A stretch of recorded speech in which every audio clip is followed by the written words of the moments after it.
using Google right now. I am not judging you. I use Google to look up this presentation. There's no ethical consumption or capitalism. 1995, Stanford.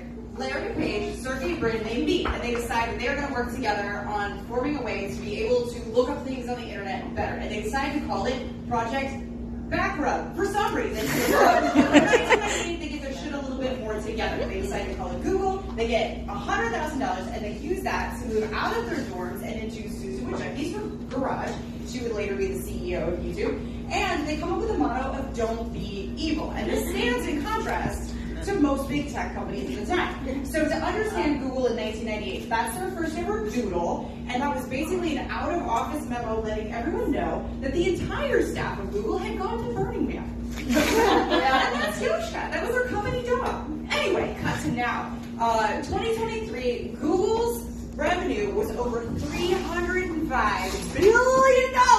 And they are by far the most dominant search engine by number one. The next closest in market share is Bing at less than 4%. And they have used that money to expand into other things. So they have Android for devices, they have Chrome for browsers, they have Waze for maps, etc., etc. YouTube, I already mentioned. And so as they've been doing this, they've become such a dominant company. Why? Why are they so successful? Well, for many people, it's their favorite way to look things up online. And when something's popular, it breeds more popularity, it becomes bigger and bigger and bigger. And they keep reinvesting their money in innovation and expanding this giant brain of Google. And as they do so, they start getting on a little slippery slope with their ethics. For example, 2006, they head into China and they start acquiescing to the government about whether they're going to start censoring terms and whether they're going to let the government know who's been looking what up.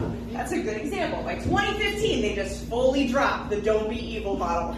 Just completely dropped it. And they replaced it with "Do the right thing." Stop it. Doesn't that feel so much worse? Just so much worse. Okay. So since the early 2000s, Google has been questionable to a lot of people for their antitrust behaviors. That is that they make it impossible for other companies to be able to compete legally, to be able to compete fairly.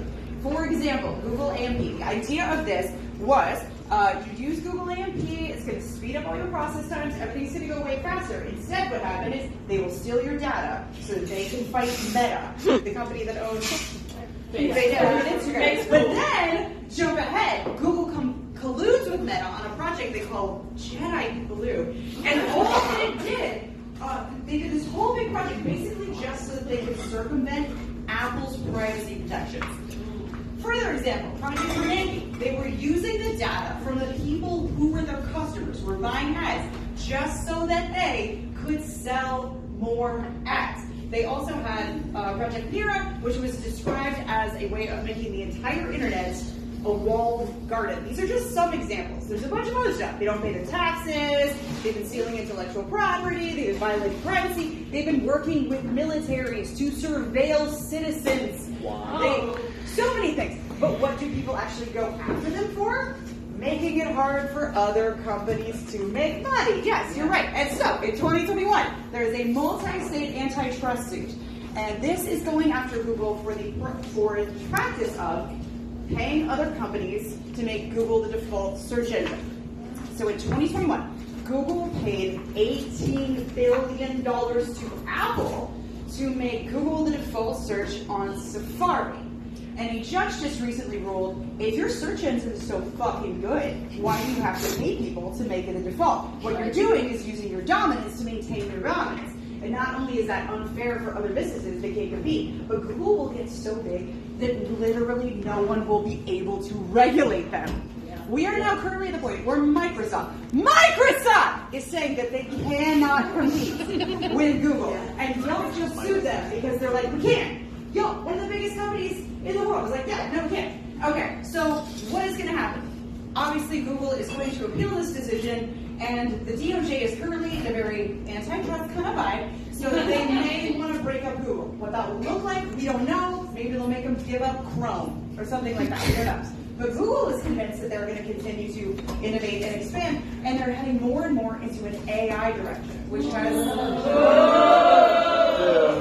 didn't do it in this talk! So, if you have, on any level, decided that you might want to divest yourself of Google, here are some options options for search, for mail, and for browsers that do not use Google. Use this as you will. Thank you so much for your time.